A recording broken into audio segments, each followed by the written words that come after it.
구속 이 부분을 지금 살펴보고 있는데요. 우리 그 선교적인 교회 정의가 16페이지에 있잖아요.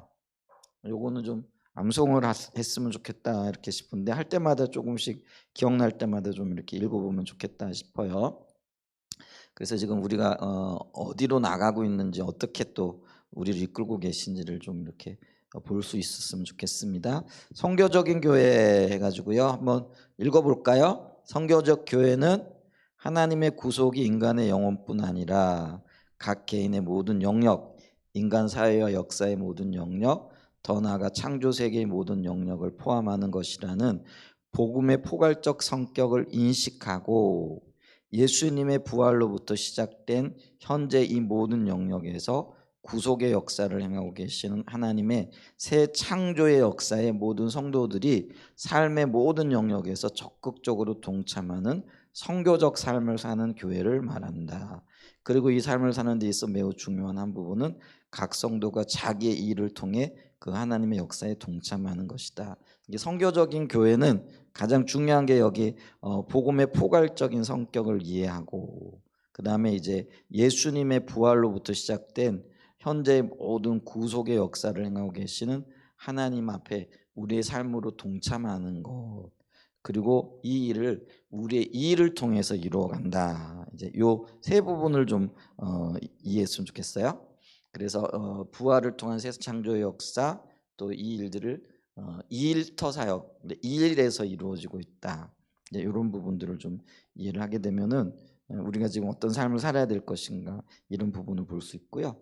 그 다음에 이제 이 선교적인 그 교회 선교적인 삶으로 나가는 데 있어서 이제 중요한 토대가 되어지는 게 이렇게 부활이라 이렇게 말씀을 드렸잖아요.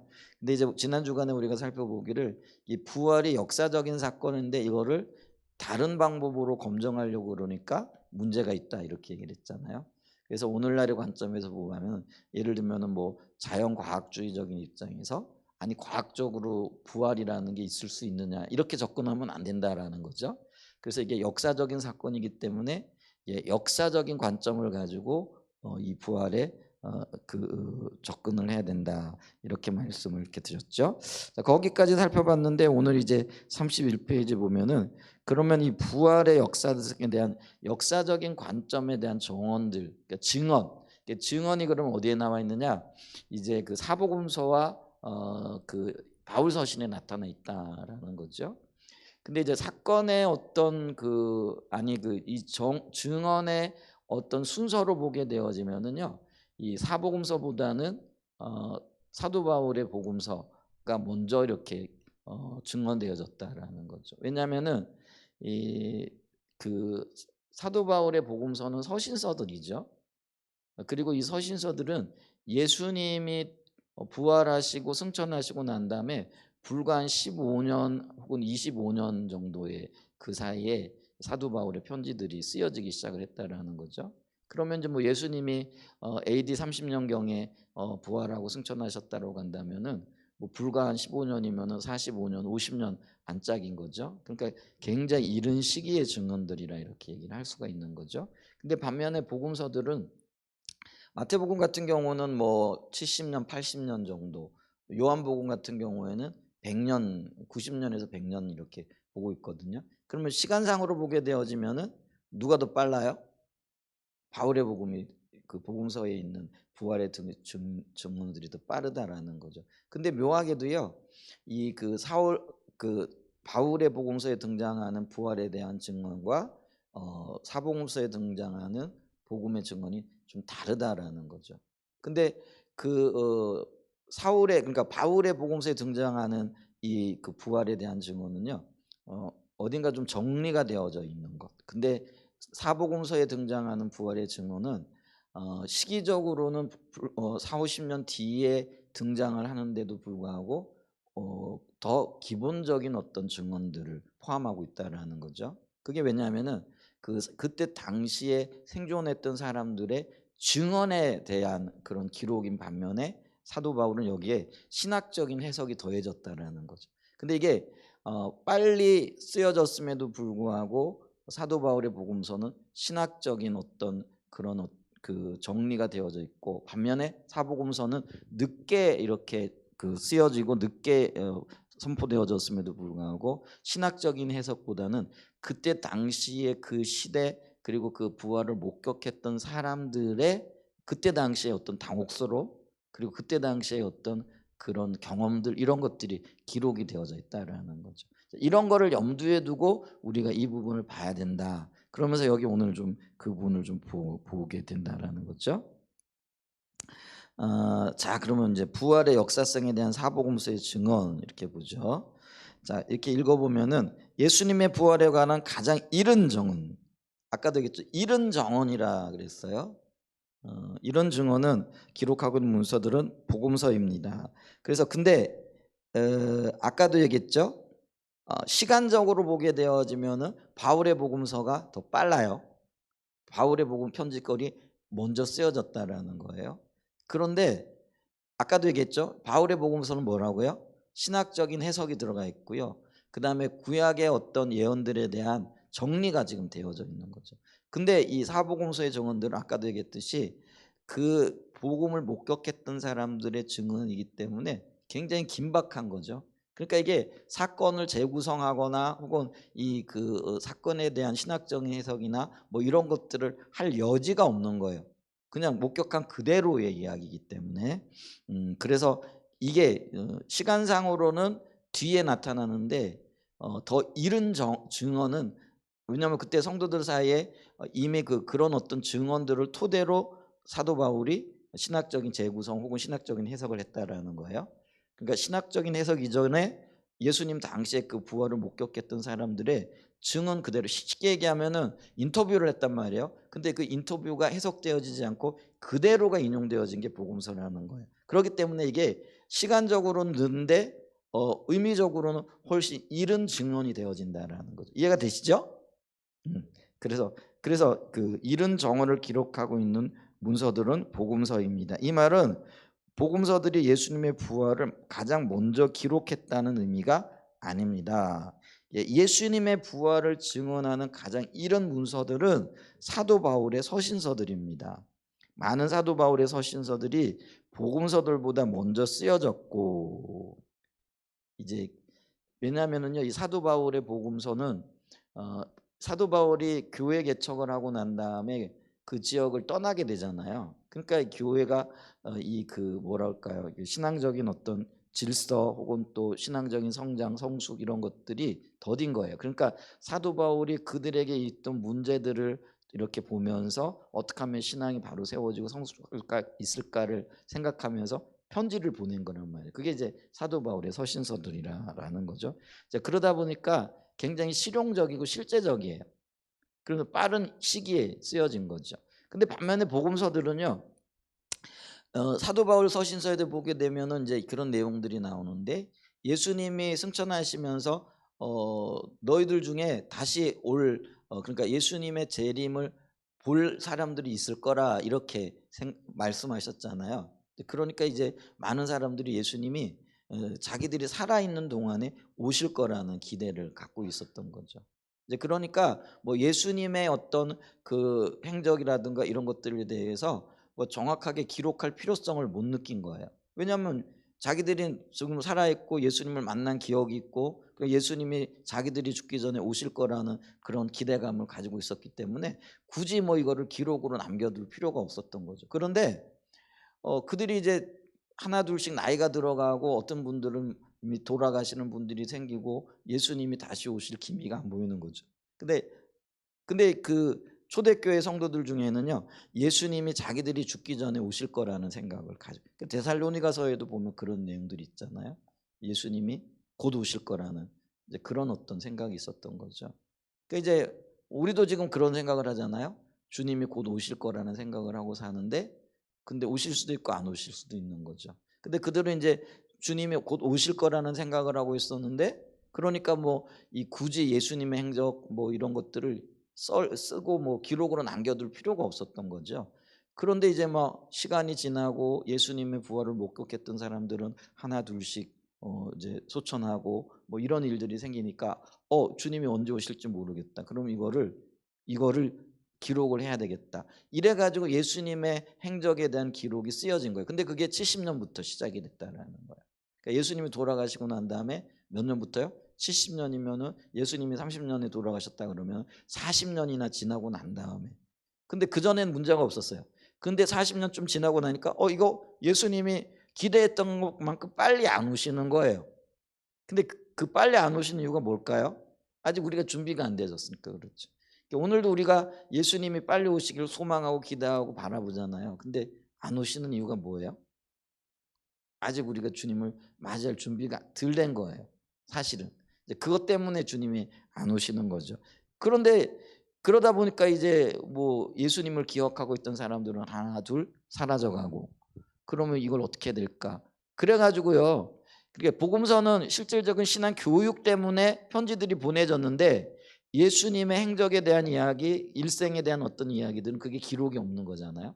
그래서 이제 그 돌아가기 전에 예수님의 어떤 행적을 기억하고 있는 사람들이 생존해 있을 동안에 예수님의 그 기록을 남겨야 되겠다. 이래서 쓰여진 게 복음서라는 거죠. 그러니까 이게 늦을 수밖에 없었던 거예요.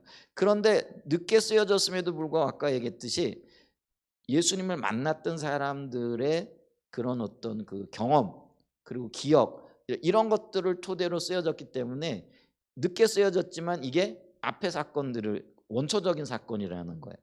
그리고 이것들이 나중에 사도 바울에게 증거되어지고 그 증거는 기록으로서가 아니라 사람들의 구전을 통해서 구두로 전해졌던 거고, 이제 그런 것들을 볼 수 있다라는 거죠. 이제 그것 볼 수 있죠. 자, 그래서 그걸 얘기를 하는 거예요. 많은 사도 바울의 서신서들이 복음서들보다 먼저 쓰여졌고 예수님의 부활을 증언하고 있습니다. 예수님의 부활을 증언하고 부활에 대한 이야기를 대표적으로 이야기하는 게 고린도전서죠. 우리가 특별히 고린도전서 15장을 부활장이라 이렇게 얘기를 하잖아요. 거기에 되면 부활의 의미, 또 부활의 그 어떤 예언들, 또 그 기대, 또 이런 것들이 신학적으로 딱 다 정리가 되어져 있는 거죠. 이미 그런 것들을 이렇게 볼 수 있죠. 자, 이 말은 복음서들이 비록 일부 바울의 서신서를보다 나중에 기록되어졌지만 사복음서에는 예수님의 부활에 관한 가장 이른 시기의 증언들이 담겨 있다는 말입니다. 사람들의 기억 그리고 그들이 경험했던 것 이런 것들이 있는 그대로로 기록이 되어졌다라는 거죠. 자, 특히 톰 라이트 박사는 하나님의 아들의 부활 등 그의 여러 책들에서 복음서들을 보면 예수님의 부활에 관해서 특이하게 생략된 부분들이 있는데 그것들의 예수님의 부활에 대한 강력한 역사적인 증거가 된다. 왜 생략이 되어졌느냐 하면 그때 당시는 이거를 굳이 뭐 그분들이 설명을 할 필요가 없는 거죠. 너무나 분명하기 때문에. 그리고 어떤 면에서는 이거를 뭐 신학적으로 정리하기 전에 이 엄청난 사건이 일어나기 때문에 그런 어떤 것들이 생략이 되어져 있는 부분들이 있다라는 거죠. 근데 오히려 역설적이게도 생략이 되어져 있고 그대로 드러난 부분들이 예수님이 부활하셨다라는 거를 역사적으로 더 강력하게 말해주는 증거들이 되어진다라는 거죠. 근데 사도 바울은 이미 그거를 그 이야기를 듣고 거기에 대한 역사적인 혹은 또 신학적인 해석이 있고 또 그 구약에 나타나 있는 어떤 말씀들을 토대로 해가지고 이거를 이미 정리해보고 신학화했다라는 거예요. 그렇게 되어지면은 이게 벌써 한번 손이 거친 거죠. 이제 그렇게 되어지면은 이것도 이제 부활에 대한 의미를 가르쳐 주겠지만은 그 훨씬 이전에 복음서에 등장한 이야기들이 훨씬 더 실제적이고 어떤 면에서는요 부활의 어떤 긴박성 그리고 역사적인 어떤 사건들로서의 의미를 우리에게 전달해 준다라는 그런 부분이 된다라는 거죠. 그게 굉장히 설득력 있다. 그러면서 그 설득력 있는 네 가지 이유를 다음과 같이 말한다라는 거. 첫 번째, 예수님의 부활에 대한 성경적인 예언을 전혀 기록하고 있지 않다는 사실이다. 예수님의 부활에 대한 성경의 그 구약에는요 여러 그 예언들이 기록이 되어져 있거든요. 근데 사복음서에는요 예수님의 부활이 성경에 기록이 되어져 있다 이런 얘기가 없어요. 근데 한마디로 얘기하면 왜 그런 얘기가 없느냐면요 그거를 성경을 통해 가지고 확인할 뭐냐면은 여유도 없었다라는 거예요. 너무 급작스럽게 일어났기 때문에. 근데 아까 제가 사도 바울이 그거를 신학적으로 정리했다라는 건 이제는 사도 바울은 차분하게 돌아보면서 예수님의 부활이 살펴보니까 구약에 예언이 되어 있네. 성경을 읽으면서 그걸 확인을 하는 거죠. 근데 예수님 당시에 부활을 목격했던 사람들은요, 그들이 그 예수님의 부활이 일어났을 그때에 성경적으로 그거를 점검해보고 그거를 뭐랄까요, 해석해볼 만한 시간적인 여유가 없을 정도로 긴박하게 그 일이 일어났다라는 거죠. 그러니까 그것을 말하지 않고 그냥 있는 현상 그대로만 말하고 있는, 예수님이 부활하신 현상 그대로만 말하고 있다라는 거예요. 그런데 그게 오히려 역설적이게도 이게 이 부활이 얼마나 긴박하게 일어났던 역사적인 사실인가를 증명해 준다라는 그 얘기를 하는 거예요. 자, 한번 읽어보죠. 우선 복음서의 저자들은 예수님의 생애가 성경대로 그 당시에 성경 구약 성경 예언한 대로 되었다는 것을 강조하고 있습니다. 특히 마태복음은 더욱 그렇습니다. 예를 들어 예수님께서 예루살렘에 입성하실 때 나귀를 타고 입성하셨는데 마태복음은 그것이 겸손의 왕으로 오실 메시아에 대해 예언하고 있는 스가랴 9장 9절을 성취하신 사건이라고 분명하게 이해하고 있습니다. 자, 보세요. 마태복음 같은 경우는 유대인들을 위한 복음서이잖아요. 그러니까 마태복음에는요, 구약 성경이 참 많이 예언되어져 있어요. 그러니까 인용이 되어져 있어요. 그러니까 그 인용되어져 있는 것 중에 하나가 메시아에 대한 이야기와 메시아가 예루살렘에 입성할 때 나귀를 타고 입성하실 거라는 그런 것들이 기록이 돼 있다라는 거예요. 그래서 이 마태복음은요, 예수님이 구약에 예언되어져 있는 그대로 우리에게 오신 분이라는 것들을 성경을 인용해 가지고 그걸 쭉 이야기한다라는 거죠. 자, 근데 여기까지는 이게 맞아요. 근데 그 다음 보죠. 자, 다른 한편으로 초대교회라는 거는 이게 뭐냐면은요, 사도 바울을 중심으로 한 서신서들의 어떤 그 말씀들을 얘기하고 있는 거예요. 자, 초대교회는 매우 이른 시기부터 예수님의 부활이 성경의 예언대로 된 사건이라는 사실을 확신했습니다. 그래서 고린도전서 15장 3절과 4절을 보면은 이게 바울 서신이잖아요. 내가 받은 것을 먼저 너에게 전하였느니 이는 성경대로 그리스도께 우리 죄를, 십자가가 성경에 예언되어 있다라는 거예요. 또 반면에 장사 지난 바 되셨다가 성경대로 사흘 만에 다시 살아나셨다. 그래서 부활이 성경에 예언되어져 있고 성경의 이야기라는 것을 확인하고 있다라는 거죠. 그걸 확인했고 신학적으로 이게 맞다라는 걸 주장하는 거예요. 자, 고린도전서는 예수님이 죽으신 지 불과 15년에서 20년 후에 쓰여진 역사적인 기록입니다. 그것은 그 당시 다른 사건들에 대한 역사적 기록들과 대조해 볼 때 참으로 놀랄 만큼 부활 사건에 대한 이른 기록입니다. 그리고 사도 바울이 내가 받은 것이라고 말한 사실에서도 볼 수 있듯이 이 구절에선 초기 교회의 신앙 고백이 들어 있습니다. 성경학자인 제임스 던은 그 신앙 고백에 대해 예수님이 죽으시고 수개월 내에 작성되었음을 확신할 수 있다고 결론지었습니다. 이처럼 초대교회는 매우 이른 시기부터 예수님의 부활이 구약 성경의 예언대로 일어난 사건이라는 사실을 확신했습니다. 그러므로 예수님의 부활을 부정하는 자들이 말하듯이 만약 예수님의 부활이 예수님을 추종하는 제자들에게 의해 만들어진 이야기였다면 고린도전서보다 이후에 쓰여진 복음서들에서 당연히 그 사건이 성경대로 된 사건임을 강조했을 것입니다. 그러니까 아까 얘기했죠. 마태복음이나 사복음서가 사도 바울의 그 서신서들보다 늦게 기록이 되어졌다라 그랬어요. 그러면은 그때 초대교회 벌써 예수님의 부활이 가짜라 뭐 이런 이야기들, 그리고 그 가짜라는 얘기 대제사장들과 로마 군인들을 중심으로 퍼져나갔잖아요. 그래서 뭐 시체를 훔쳐갔다. 왜냐하면 그 부활에 대한 게 밝혀지고 부활이 사실로 드러나면은 자기들이 잘못한 게 되고, 그죠? 그러니까 그걸 감추려고 하는 시도들이 이제 있었다라는 거죠. 그러니까 이제 부활에 대해서 부정적인 이야기를 퍼뜨렸다라는 거죠. 그런데 그거보다도 먼저 쓰여진 고린도전서나 사도 바울의 서신서에서 이 부활의 확실성에 대해서 성경적인 예언대로 쓰여졌다라고 말하고 있는 것을 봤을 때, 그러면은 이게 그 정상적이라고 한다면은 그 이후에 쓰여져 있던 복음서들도 당연히 이게 성경적인 이야기고 성경에 예언되어져 있다라는 것을 주장해야 된다라는 거예요. 무슨 말인지 이해가 되죠?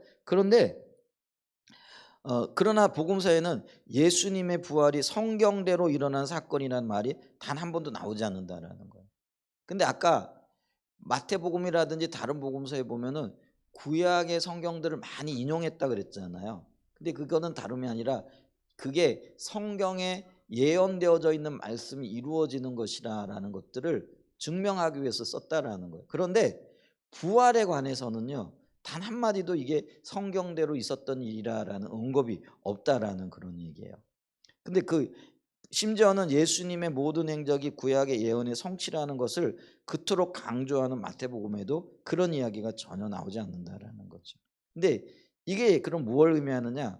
이거는 복음서들에 나오는 예수님의 부활에 관한 증언들이 그 내용을 구약 성경에 비추어 살펴볼 시간조차 없었던 아주 초기의 증언을 그대로라고 보는 수밖에 없다라는 걸 의미한다라는 거죠. 그러니까 그때 부활을 경험했던 사람들이 누구예요?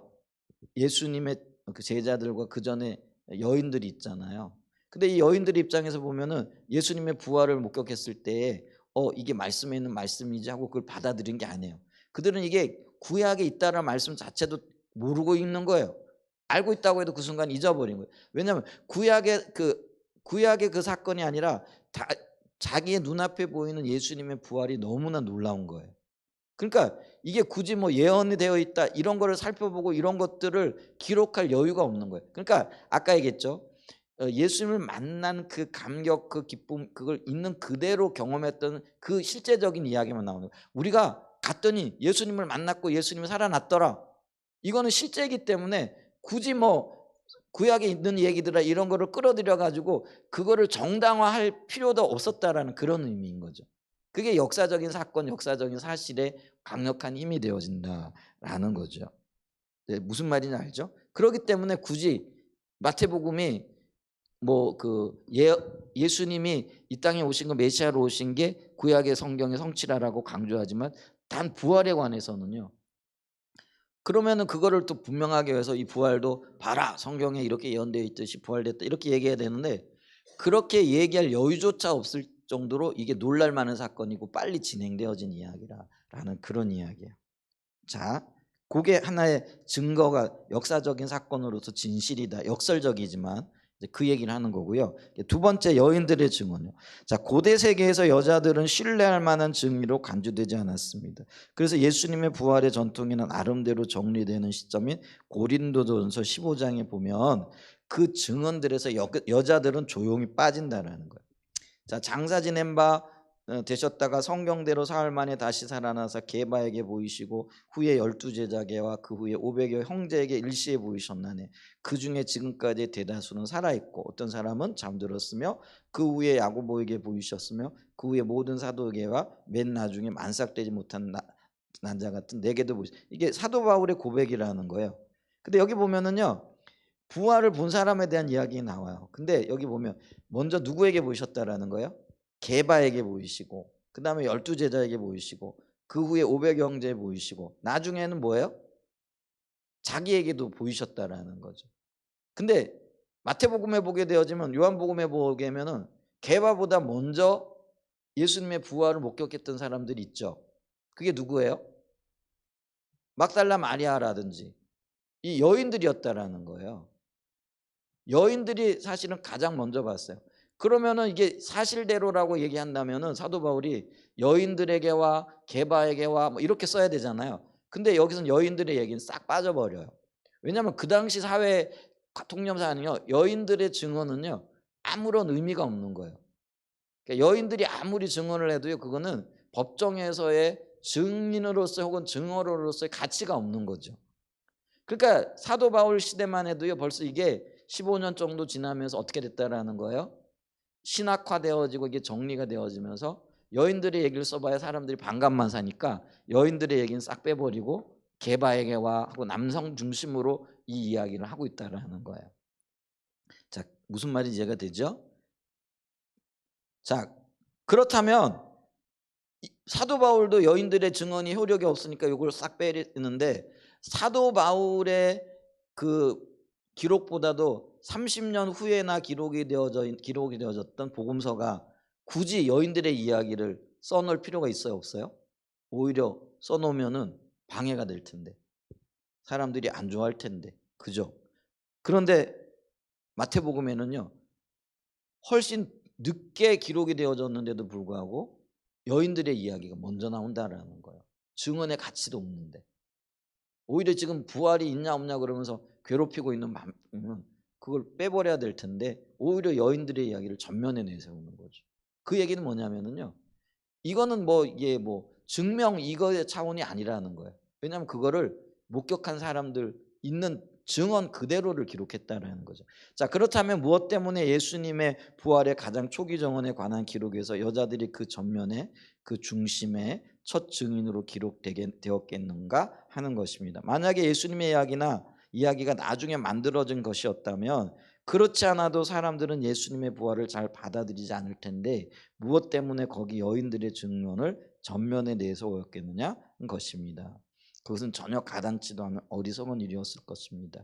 이 모든 것은 복음서의 증언들이 그 당시 실제로 일어난 일을 그 충격적인 사건을 그대로 정언하고 있다고 말할 수밖에 없다라는 거예요. 이제 이게 이해되죠? 그러니까 이게 굉장히 역설적인 거죠.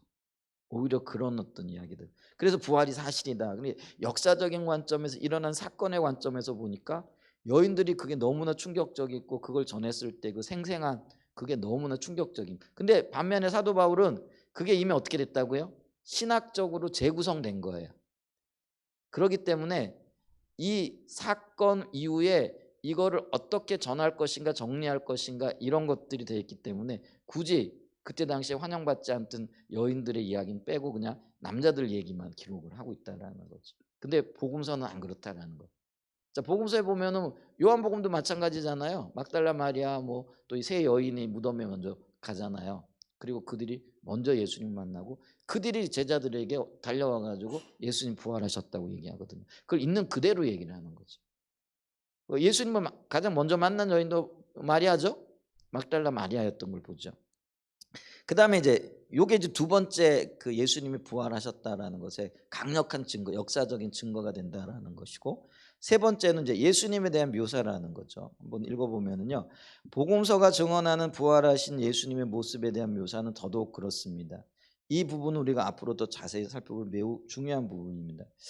자, 이 일부 부활을 부정하는 사람들의 주장하는 대로 예수님의 부활 이야기가 예수님의 제자들이 예수님이 죽은 후에 숙고하다 그러니까 이게 그 자기들의 어떤 이야기를 만들어내기 위해서 조장한 거고 가짜 뉴스다. 이제 이거를 그게 만들었다라면 이제 실제로 이제 대제사장들은 그런 주장을 하잖아요. 시체 훔쳐가지고 가가지고 예수님이 살아났다 얘기한다. 뭐 이러면서 돈 주고 그걸 무마시켜 버리는 여론전을 펼치는 것들을 이렇게 보잖아요.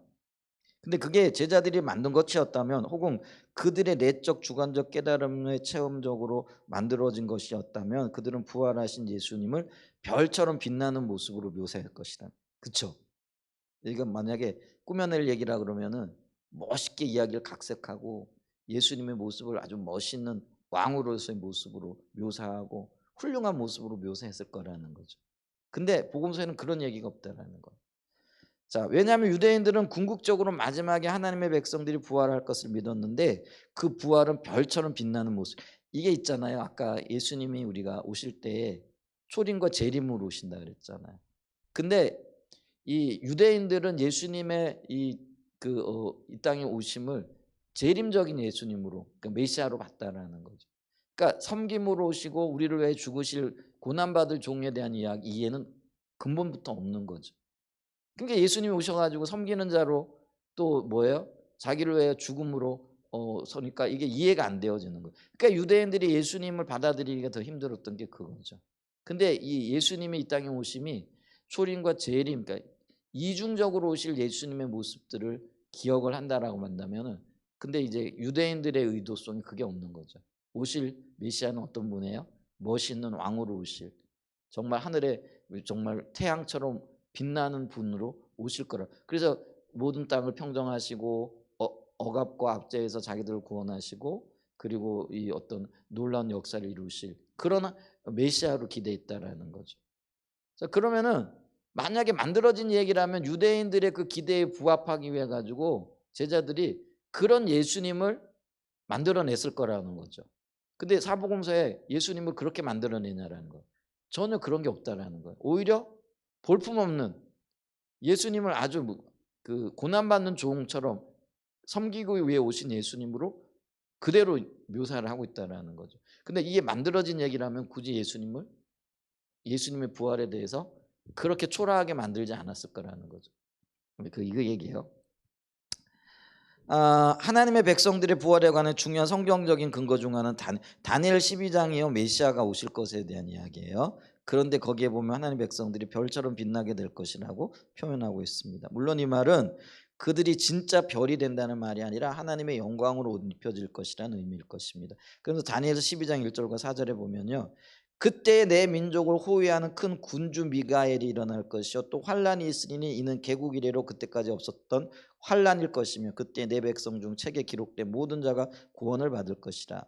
땅의 티끌 가운데에서 자는 자 중에 많은 사람이 깨어나, 이게 이제 부활이잖아요. 영생을 받는 자도 있겠고 수치를 당하여서 영원히 부끄러움을 당할 자도 있을 것이며 지혜 있는 자는 궁창의 빛과 같이 빛날 것이요 많은 사람을 옳은 대로 돌아오게 한 자는 별과 같이 영원토록 빛나리라. 다니엘아 마지막 때까지 이 말을 간수하고 이거를 봉함하라. 많은 사람이 빨리 왕래하며 지식이 더. 이게 메시아가 오게 되어졌을 때 일어나게 되어질 놀라운 일이라는 거죠. 별같이 빛나게 될 거라는 거죠. 이게 이제 메시아에 대한 그들의 이해였고 메시아를 그렇게 기대하고 있었다라는 거죠. 그럼 유대인들이 이렇게 기대하고 있는데 그걸 만들어진 이야기라면 이 기대에 부응해야 되잖아요. 아까도 얘기했듯이. 그런데 복음서가 묘사하고 있는 부활하신 예수님 모습은 그것과 전혀 달랐습니다. 복음서에서 예수님은 때로는 정원사로, 때로는 길을 가는 동료 여행자로 오해정을 정도로 정상적인 육체를 가진 분으로, 부활하신 예수님의 모습도요 우리하고 전혀 다르지 않은 거죠. 하늘의 별같처럼 빛나는 존재가 아니고, 또 때로는 그 어떤 면에서는요, 이 누가복음 24장에 보면 엠마오로 가는 두 제자와 함께 길을 가시는 모습으로 나타나기도 하시고 있잖아요. 그래서 부활하신 예수님은 예수님을 영으로 생각하고 두려워하는 제자들에게 영은 살과 뼈가 없으되 나는 있느리라 라고 말씀하시면서 못 박힌 자국이 남아있는 손과 발을 그들에게 만져 그대로 그 고난당한 모습을 그대로 간직하고 있는 거죠. 그걸 보이셨다라는 거예요. 특히 부활하신 예수님은 제자들과 함께 식사도 하셨습니다. 근데 유대인들의 개념에 메시아가 어떻게 사람하고 마주 앉아가지고 밥 먹겠느냐라는 거죠. 그들이 기대했던, 그들이 원했던 메시아는 이런 메시아가 아닌 거죠. 근데 그걸 너무나도 잘 알고 있는 예수님의 제자들이 예수님의 부활을 가짜라고 생각하고 만약에 꾸며낸 얘기라면은 예수님을 이렇게 묘사하고 이렇게 기록하겠느냐라는 거죠.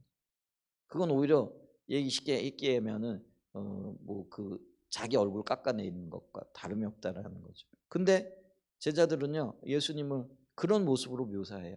그러니까 유대인들이 생각할 때는 상상도 할 수 없는 모습인 거죠. 그런 예수님을 묘사하고 있다라는 거죠.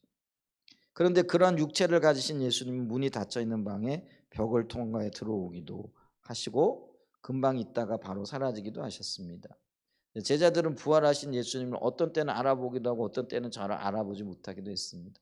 그리고 예수님은 마지막에 하늘로 올라가셨습니다. 이 모든 것은 전례가 없는 일들입니다.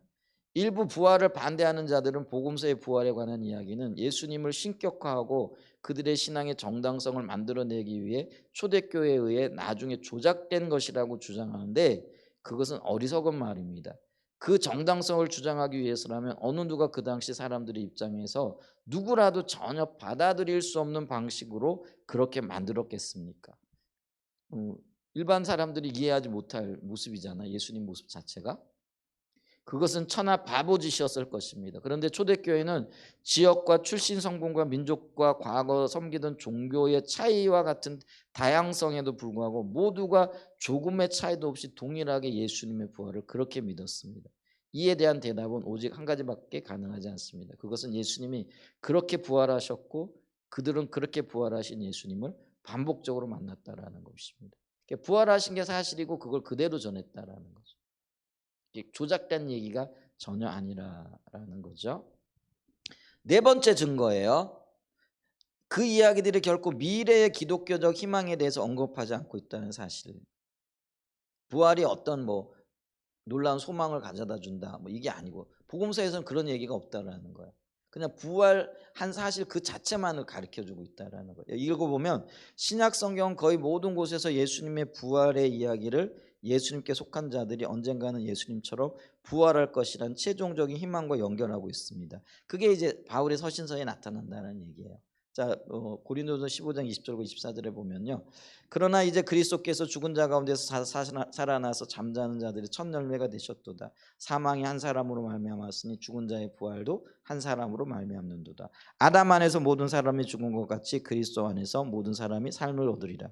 그러나 각각 자기 차례대로 되리니 먼저는 첫 열매인 그리스도요, 다음에는 그가 강림하실 때 그리스도께 속한 자요, 그 후에는 마지막에는 그가 모든 통치와 모든 권세와 능력을 멸하시고 나라를 아버지 하나님께 바칠 때라. 그래서 이 부활로 인하여 영광을 얻은, 그리고 그 영광이 예수 그리스도 안에서 모든 성도들에게 누려질 거라는 그 부활에 대한 소망이죠. 그러니까 우리가 부활에 대한 소망을 얘기할 때 이 말씀에 근거해 가지고 우리가 믿고 선포하거든요. 근데 이거는요, 이게 아까도 얘기했죠. 사도 바울에 의해 가지고 이게 구약에 의미하는 바가 이해가 되어졌고 그게 신학적으로 정리가 되어졌고, 그래서 이거를 소망하고 고백할 수 있었다라는 거예요. 이게 틀렸다라는 얘기가 아니라 그거를 선포할 수 있었고 그 의미를 구약 성경의 그 부활의 의미와 연결시켜서 이런 하나님의 능력과 의미를 찾아냈다라는 거예요. 그래서 그걸 기록했다라는 거예요. 자, 위에서 나눈 대로 고린도전서는 복음서들보다 먼저 쓰여졌습니다. 그런데 더 나중에 쓰여진 복음서에는 그런 내용이 전혀 없습니다.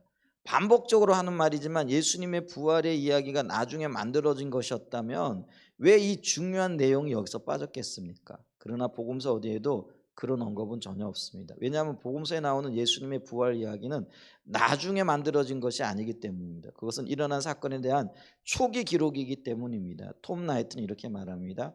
이 이야기들은 본질적으로 바울 이전에 매우 이른 시기의 것이며 그 이후 전달이나 편집 과정에 개인적으로 약간 다듬는 것을 제외하고는 실질적으로 변경된 부분이 없다고 믿는 것이 훨씬 더 쉽다. 한 가지 더 흥미롭게도 사복음서는 부활 이야기에 대해 서로 베껴 쓴 흔적이 없습니다. 우리가 잘 아는 대로 사복음서는 다른 부분에서 저자들이 서로의 글을 알고 있었거나 적어도 공통의 전성을 공유했던 것처럼 보이는 부분들이 많이 있습니다. 그래서 우리가 마태복음, 누가복음, 마가복음을 이게 공간복음이라 그러잖아요. 그 얘기는 서로 정보를 공유하고 있었다라는 거예요. 그 당연할 수밖에 없죠. 우리가 책이 먼저 하나 쓰여지면 그 책을 읽어보고 그런 내용들이 있는 걸 보죠. 그리고 그런 것들을 서로 참조하면서, 그래서 누가복음 같은 데 보면은 뭐예요? 내가 예수님의 생애를 자세히 살펴봤다 이렇게 얘기할 때, 그럼 자세히 살펴봤을 때 그 살펴본 게 뭐예요? 예수님에 관한 기록들, 그리고 그걸 증언했던 이야기들, 사람들의 증거들, 간증들, 이런 것들을 참조했다라는 거예요. 그러니까 그런 것들을 참조해 가지고 믿을 만한 것들을 기록을 했다라는 거. 그러니까 공간복음서에는요, 마태복음에 있는 이야기, 누가복음에 있는 이야기, 마가복음에 있는 이야기, 같은 이야기들이 많이 있어요. 그러니까 같은 사건들, 같은 이야기들을 다루고 있다라는 거죠. 그러니까 그런 이야기들이 서로 공유되어지고 있었다라는 거죠. 근데 부활 이야기만큼은 각각 상당히 독립적이라는 거예요. 그게 공유되어지는 게 없다라는 거예요. 그 증언들은 마치 재판에서 증언과 유사해서 모든 증언이 피상적인 세부 사항까지 일치하진 않지만은 핵심 사항만큼 분명하게 일치합니다. 그러니까 그 사복음서에 일치하는 이야기는 뭐예요? 예수님이 부활하셨다는 사건, 그거예요. 근데 이 부활하셨는데 어떤 사람은 자기가 만난 예수님을 얘기하다 보니까, 예를 들면은 엠마오로 가는 두 제자는 자기가 만난 예수님만 증거해야 되잖아요. 근데 만나지 않은 예수님 얘기를 못 하는 거죠. 그러니까 그런 얘기가 다른 복음서에는 없는 거예요. 근데 누가복음엔 그게 기록이 되어져 있다라는 거예요. 근데 분명한 건 뭐예요? 예수님이 부활하셨다라는 그 사실에만은 각자 다른 이야기를 하고 다른 경험을 한 사람들이 똑같은 이야기를 한다라는 거죠. 그래서 우리가 재판에서 증언을 할 때 보면은, 그쵸, 증언하는 사람에 따라 가지고 다 다른 이야기겠죠. 왜냐하면 자기가 경험한 게 다르니까. 그런데 핵심적인 내용은 똑같을 수밖에 없다라는 거예요. 그러니까 부활하신 주님을 만났는데 이 사람은 여기서 만나고 저 사람은 여기서 만나고, 이제 그래서 이 이야기들이, 부활의 이야기들이 각각 독립적일 수밖에 없다라는 거예요. 근데 분명한 한 건 사실은 뭐예요? 그들이 다 부활하신 예수님을 만났다라는 거예요. 이제 그 얘기를 하고 있는 거죠. 자, 톰 라이트는 복음서가 말하는 부활의 이야기 안에는 서로 긴밀하게 연결된 두 사건이 공통으로 포함되어 있다는 사실을 잘 지적하는데, 첫째는, 그러니까 이게 핵심적인 사항에서는 마찬가지였다. 첫째는 뭐예요? 무덤이 비어 있었다는 것이고, 둘째는 예수님이 그분을 따르던 사람들이 나타나셔서 그들과 이야기를 나누고 함께 음식을 드셨다는. 그러니까 무덤이 비어 있었다라는 거는 여인들이 본 빈무덤과 베드로가 나중에 쫓아가 가지고 본 빈무덤이 다르잖아요. 시기가 다르고 시간도 달라요. 그죠? 그런데 무덤이 비어 있네? 이거는 다 봤다라는 거예요. 그리고 또 그들이 각각 예수님을 만났어요. 그런데 예수님을 만났는데 예를 들면은 뭐예요? 지금 엠마오로 가던 두 제자는 길 가다가 예수님 만나가지고 거기서 하룻밤 주무십시다. 예수님인지도 모르고 같이 밥을 먹는데 먹다 보니까 눈이 밝아져가지고 예수님이 부활하신 걸 만나잖아요. 근데 다른 제자들은 어디서 만나요? 이 마가다락방에서 예수님이 찾아오셔가지고 만나죠. 그리고 또 베드로 같은 경우에는 그 뭐예요? 갈릴리 바닷가에서 만나가지고 근데 뭐예요? 음식 먹는 거죠. 각각 다른 거예요. 그런데 제자들을 만나시고 그들과 함께 음식도 먹으시고 그리고 그들과 대화도 하신 그거는 똑같은 거예요. 그 사실은 변함이 없는데 근데 각자의 경험은 다른 거죠. 이제 그걸 이야기하고 있다라는 거죠.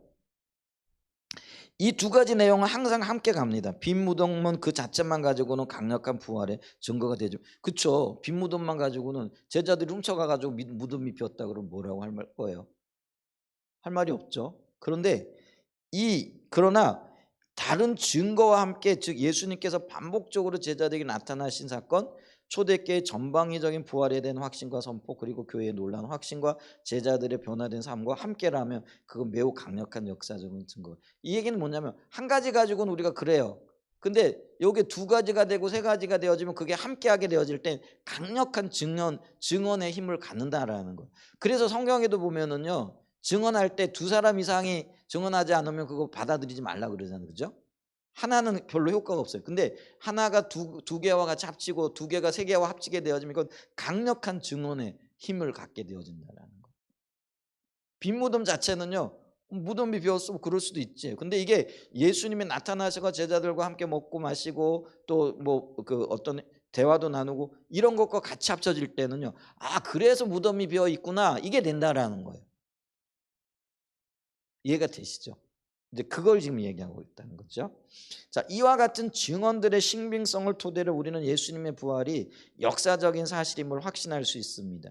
예수님의 제자들이 자신들이 추종하고 따르던 예수님이 십자가에 못 박혀 죽어버리니까 거짓으로 부활했다고 속이고 예수님을 신격화해서 기독교를 만들었다는 것과 같은 주장은 있을 수 없는 일이었다는 거죠. 이게 만들어진 이야기가 아니라 이게 만들어진 이야기라면은 쉽게 얘기하면 이렇게 뭐라 그럴까요? 이렇게 어리석게 이런 주장을 안 한다라는 거예요. 이게 역설적이라는 거예요. 그러니까 이게 만들어진 이야기가 아니기 때문에 우리가 때로 볼 때는 이게 앞뒤가 안 맞는 것 같고 어설픈 것 같은데 그걸 주장한다는 얘기예요. 이게 만들어진 얘기 같으면은 사도 바울처럼 이걸 아주 논리 정연하게 사도 바울은 그게 특징인 사람이잖아요. 그죠? 봐라. 이게 예수님의 부활을 사도 바울은요. 구약의 예언을 통해 가지고 그거를 증명해내는 거예요.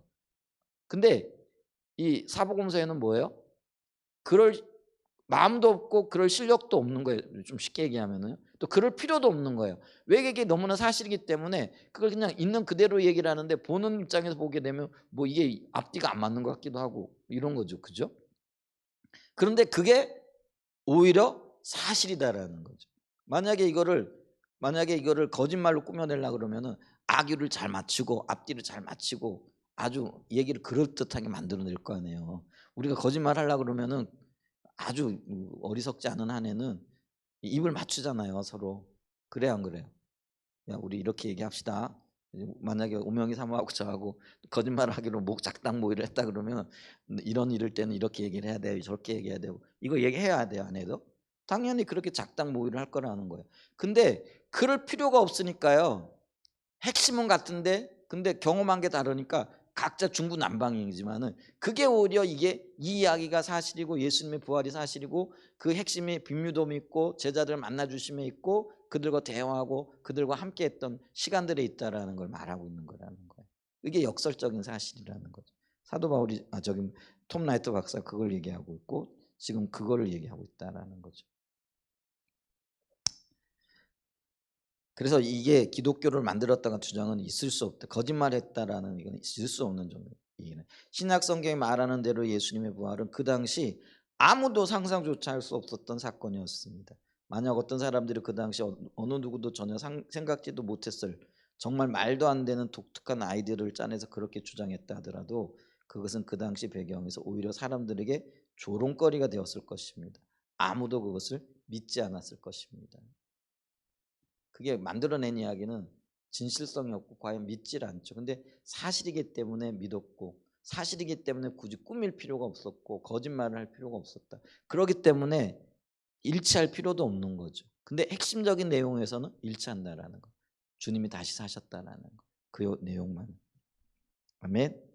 그다음에 이제 또 하나의 강력한 증거가 있는데 뭐냐면 기독교 운동의 놀라운 확산 또는 예수님의 부활에 대한 강력한 역사적인 확산이 예수님의 부활에 대한 강력한 역사적인 증거를 하는 거죠. 이거 얘기해요. 이게 좀 길기 때문에 이건 제가 이렇게 줄일게요. 자, 여러분 우리가 인간적인 어떤 그 사건과 사실들을 보더라도 거짓에 기초해 가지고 어떤 것들이 세워진 게 30년, 40년, 50년, 60년 가기 힘들거든요. 그거는 반드시 거짓은 드러나잖아요. 그리고 우리가 뭐 역사적인 사건을 얘기할 때 진리, 진실은 반드시 밝혀진다. 뭐 이런 이야기를 하잖아요. 근데 예수님의 부활이 제자들에 의해 조작되어진 것이라고 한다면은 이게 머지않아 드러나요. 왜냐면요. 예를 들면은 우리 양심 선언이라는 거 이런 것도 하잖아요. 뭐 제자들이 야, 우리 예수님이 살아났다고 하자. 그 12명의 제자들이 모여 가지고 모의를 했다, 작당을 했다 쳐서요. 저 보세요. 근데 여러분 보세요. 그거 얼마 지나지 않아 가지고요. 어떤 사람이 그렇게 그 사석에라도 뭐 쉽게 얘기하면 술을 한잔 하고라도 그거 우리 작당 모의한 거야. 이렇게 드러나게끔 돼 있다라는 거예요. 그러니까 이게요. 거짓은요. 성립되어지지 않는 거죠. 근데 이게 진실이었기 때문에 그게 너무나 확신했어요. 근데 여러분 보세요. 제자들이 예수님께서 제자들을요. 예수님의 부활을 목격했던 12제자들 사도 가룟 유다를 제외해 가지고 나중에 마띠아가 12제자 가운데 하나 들어가잖아요.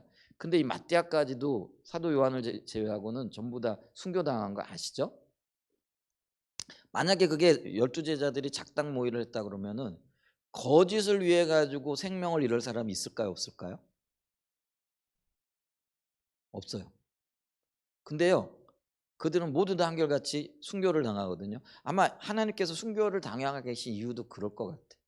이게 확실하고 부활의 증인됨을 보여주기 위하여 그들이 말뿐만 아니라 그것이 사실이라는 것을 드러내고 보여주기 위하여 그거를 아마 제자들을 참 아까운 생명들이잖아요. 근데 그들을 순교까지 시키시면서 이 부활의 확실성과 이 믿음의 진실성을 드러내게 하신 거잖아요.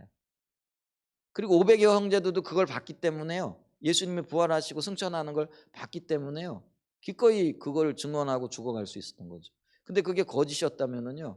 500명이나 되는 사람들 중에 배신자가 안 나왔겠느냐고요. 근데 그런 게 없다라는 거죠. 이제 그러면서 그걸 토대로 기독교가요. 자라나는 거예요. 놀랍게 퍼져나가는 거예요. 근데 우리가 알듯이요. 우리 신천지 이게 그 뭐죠? 거짓에 기초해 있잖아요. 근데 그 거짓에 기초한 것들이 막 드러나고 밝혀지고 드러나잖아요. 그 뭐 신천지 기독교인들 뭐 기독교인이라 그 뭐 교도들이라 해봐야 뭐 모르겠어 몇만 명 될 거예요. 지금 뭐 한 20만 명 그렇게까지는 안 될 거예요. 얼마 전에 뭐 14만 4천 명 됐다 그래가지고 뭐 그런. 근데 그 이후로는 뭐 타격을 받기도 하고 지금. 근데 그게 있잖아요. 뭐 20년 30년 만에 벌써 그 거짓이 실체가 드러나고 거짓이 만에 자기들 가운데 양심 선언 나오고 막 틀렸다 말다 뭐 그리고 개종하고 있는 사람들 나와요 안 나와요? 수없이 나오잖아요. 근데 초대교회에 그런 일이 없었다라는 거. 안 믿는 사람이 박해하는 건 있어서도 예수님의 그 부활을 목격했던 사람 중에 그게 가짜다라고 이렇게 한 사람이 없더라는 거예요. 그러면서 어떻게 되는 거예요? 이 복음이 그들의 순교를 통해 가지고 놀랍게 확산되어지는 거예요.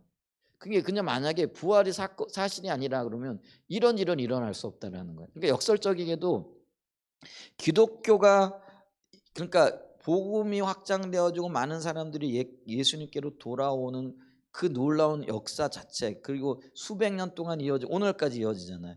오늘날까지 이어지는 이 사실 자체가 그게 부활이 분명한 사실이라는 것을 역설적으로 얘기해 준다라는 거죠. 그래서 여기 보면은요,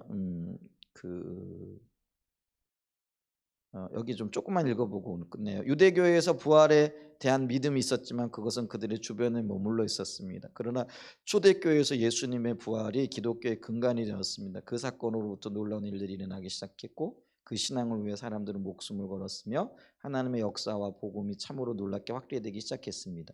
이 놀라운 기독교 운동의 확산에 대한 설명 또한 예수님의 부활 외에는 설명할 길이 없다라는 거예요. 예수님 부활이 없었다면 이런 일들은 일어날 수가 없었다라는 것이죠. 자, 예수님 당시만 하더라도 자신이 메시아라고 주장하면서 사람들을 로마를 대적하는 봉기로 이끌었던 사람이 몇 명이 있었어요. 스데반도 그들 중에 하나. 스데반이 아니 누구죠? 예수님 대신 풀려났던 사람이 누구죠? 스데반이 아니고 예수님 말고 뭐 풀어주라고 막 했더니 갑자기 생각이 안 나네. 누구죠? 그 외에 바나바가 아니고 바라바. 그런 사람도요. 그런 어떤 형식의 운동을 하는 사람이었다는 거예요. 그러니까 그게 해방 운동하고 뭐 민족 해방 운동을 하고 자기가 막 메시아인 것처럼 행동하고 그런 사람들이 예수님 당시도 그리고 예수님이 돌아가시고 난 다음에도 그런 일들이 있었다라는 거. 그리고 많은 사람들이 호응을 얻기도 했다라는 거죠. 그래서 왜 침례 요한 때도 있잖아요. 그런 얘기를 했다가 뭐 애굽으로 도망간 사람이 있는데 400명이나 쫓았는데 사도행전을 보면 그런 얘기가 나오잖아요. 근데 죽고 난 다음에는 그를 따르는 추종자들이 다 도망가 버렸다라는 거죠. 근데 예수님도 만약에 그런 종류의 사람이었다라고 한다면 예수님이 죽고 난 다음에 모든 추종자들이 다 도망갔을 거라는 거죠. 근데 도망가지 않은 이유가 뭐예요? 예수님이 부활하셨던 게 이게 너무나 분명한 사실이었기 때문에 제자들이는 그 누구도 도망가지 않았다라는 거죠. 그걸 얘기하는 거예요. 자, 봉기로 이끌었던 사람들이 몇 명 있었습니다. 그들은 모두 로마 군대에 의해 진압되었고 그 리더들은 극형에 처해진. 예수님도 십자가형에 처해지니까 극형에 처해진 거잖아요. 그들의 관점에서 보면은 이게 뭐죠? 민족 해방 운동을 하거나 아니면 유대인의 왕이라고 주장했다라고 해서 죄명이 그거잖아요. 성격이 비슷한 거예요. 그래서 십자가에 못 박혀 죽은 거예요. 자, 그러면은 예수님도 그들이 극형에 처해졌을 때 추종하는 사람들은 그 운동을 포기하고 흩어지거나 소위 다른 메시아를 찾아야 했을 거예요. 근데 예수님의 제자들은 포기하거나 다른 메시아를 찾은 게 아니라 죽음을 무릅쓰고 부활하신 예수님을 전하거든요. 그게 예수님이 부활했다라는 것을 증거하는 증명이라는 거죠. 그걸 얘기하는 거죠. 예를 들어 서기 70년 로마 군대에 의해 예루살렘이 멸망했을 때 로마 군대는 수천 명의 유대인들을 포로로 잡아 로마로 압송했습니다. 그 중에는 그들의 유대인의 정의 지도자라고 간주했던 사람도 포함되어 있었습니다. 그는 유대인의 왕이라고 불렸는데 그의 이름은 시온 바지오라였습니다. 그는 로마 입성 당시 승리 행진 맨 뒤에 끌려갔는데 그는 결국 채찍질 당한 후에 사형에 처졌습니다. 그런데 그의 추종자들 일부가 그가 부활했다고 주장하자고 주변 동료들에게 말했다고 생각해 봅시다. 그 말을 듣는 동료들의 반응은 매우 냉담했을 것입니다. 그것은 너무나 우스운 이야기이므로 아무도 그 말을 받아들이지 않을 것이기 때문입니다. 그 당시 그들의 이해와 신앙적인 관점에서 그것은 말도 안 되는 일이었습니다. 그러나 예수님의 제자들은 예수님이 부활했다고 외치기 시작해요. 그러니까 이게 우스운 일일 텐데 그런 우스운 일이 실제가 되어진 건 그게 부활이 있었기 때문이라 그러는 거죠. 그것은 모두가 일관되게 외쳤습니다. 앞에서 살펴본 같이 예수님 당시 유대인들은 마지막 때 일어날 하나님의 백성 전체의 부활을 믿었습니다. 자, 쭉 이렇게 보면은요. 자, 이 40장 세 번째 문단. 처음부터 초대교회는 요거는 이제 예수님 돌아가시고 난 다음에 바로 있었던 사건이죠.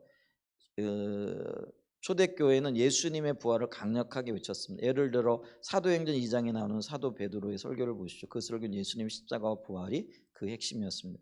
이 예수를 하나님이 살리신지라 우리가 다 이 일의 증인으로다. 그런즉 이스라엘은 온 집은 확실히 알지 너희가 십자가에 못 박힌 이 예수를 하나님이 주와 그리스도 되게 하셨느니라 하니라. 요게 이제 예수님 돌아가시고 바로 이게 40일 후의 사건이거든요. 그러니까 예수님이 승천하시고 난 다음에 그 40일 만에 오순절날 마가의 다락방에 임하시잖아요. 그리고 그 임하셨을 때 사도 바울이 했던 설교가 이 사건이라는 거죠. 그러니까 이 사도 바울이 사도 베드로가 이 사건을 설교할 수 있었던 이유가 부활이 너무나 선명했기 때문에 그게 너무나 분명했기 때문에 이런 이 고백을 할 수 있었다라는 거죠. 이제 그러면서 그 이게 조금 이제 42페이지에 가면은 이제 예수님을 부활의 믿으려면 패러다임의 전환이 필요하다라는 거죠. 자, 그래서 우리가 예수님의 부활과 같은 하나님의 역사를 이해하려면 패러다임의 전환이 필요합니다. 패러다임의 전환이란 말은 토마스 쿤 박사가 과학혁명의 구조라는 책을 주관하는 익숙해진 개념입니다. 물론 그것은 과학적인 작업과 관련해 사용되는 용어지만 하나님의 역사를 이해하기 위해서도 그와 같은 전환이 필요합니다. 예를 들어 뉴턴의 물리학으로부터 아인슈타인의 물리학으로 전환이 일어났는데 그 전환은 이전의 견해가 깔고 있는 전제 내에서 단계별로 추리한 결과가 아니라 일종의 방향 전환을 요구하는 전혀 새로운 시각에서 나온 것입니다. 그것을 그는 패러다임의 전환이라고 불렀습니다. 그래서 이 두 이론 사이에는 불연속성과 연속성이 존재합니다. 새로운 이론이 과거의 이론으로부터 논리적 추론 과정을 거쳐 도달한 것이 아니라는 점에서 철저히 불연속성이 존재. 얘기하면 부활이 지금까지 우리가 가지고 있던 개념으로서 이해가 안 되는 거라는 거죠. 이게 불연속성이에요. 반면에 불연속성이 있는가 하면 새 이론의 관점에서 과거의 이론을 합리적으로 이해할 수 있다는 관점에서 연속. 근데 우리가 이게 하나님의 계획 가운데 있었던 이야기고 또 하나님께서 인도하신 사건이라는 것을 보게 되어지면 이것도 연속성을 가지고 있다라는 거죠. 그래서 이런 어떤 방향 전환, 패러다임의 전환을 가지고 이 부활의 문제를 봐야만 이 부활이 이해가 되어진다라는 것이죠. 그런 부분들이죠. 자, 43페이지 하나님의 창조만 하더라도 그렇습니다. 우리가 살고 있는 우주나 만물의 존재를 부인할 수 없는데 그것들의 기원 또는 과학적인 방법으로 알 수 있는 것이 아닙니다. 어떤 사람들은 진화론이 과학으로서 인간의 기원을 과학적인 방법으로 검증한 것이라 생각할지 모릅니다. 그러나 진화론은 실험실에서의 과학적 법칙에 의해 반복적으로 일어날 수 있는 것들만 참된 것으로 여기는 과학적인 방법에 기초한 것이 전혀 아닙니다. 또한 같은 종 내에서의 변화는 일어나지만 종을 뛰어넘는 진화, 이걸 대진화라고 하죠. 일어났다는 어떤 증거도 존재하지 않습니다. 오히려 최근의 과학적인 발견들은 우리가 사는 우주가 그리고 만물이 정교하게 설계되었다고 보는 것이 더 합리적으로 타당하다는 것을 암시합니다. 그러나 수많은 사람들은 그렇게 생각하지 않습니다. 이것만 보아도 우리는 진화론이 과학이 아니라 종교적인 신념을 가지고 있는 것을 알 수 있습니다. 그래서 그리고 여기서 우리는 패러다임의 전환이 필요합니다. 그러니까 우리가 이 부활이라든지 창조라든지 이거를 과학적인 어떤 시각으로 접근하면 안 된다라는 거예요. 부활 같은 경우는 역사적인 관점으로 이런 어떤 패러다임의 전환이 필요하다라는 거죠. 자, 그러면서 회심의 중요성 이건 좀 읽어보시면 될 것 같습니다. 자, 오늘 이렇게 부활의 역사적인 사실 역설적인 진리를 통해서 부활이 또 그 초대교회의 어떤 증언들을 통해서 부활이 확실한 역사적인 사실이다 이런 거를 좀 살펴봤고 그게 우리의 신앙의 토대가 되어진다라는 걸 살펴봤습니다. 자, 조금 부족한 것들은요 여러분 좀 읽어보시고 오늘 설명했던 것들을 토대로 보시게 되어지면 조금 더 분명하게 보여지지 않을까 싶습니다. 네, 혹시 질문 있으세요?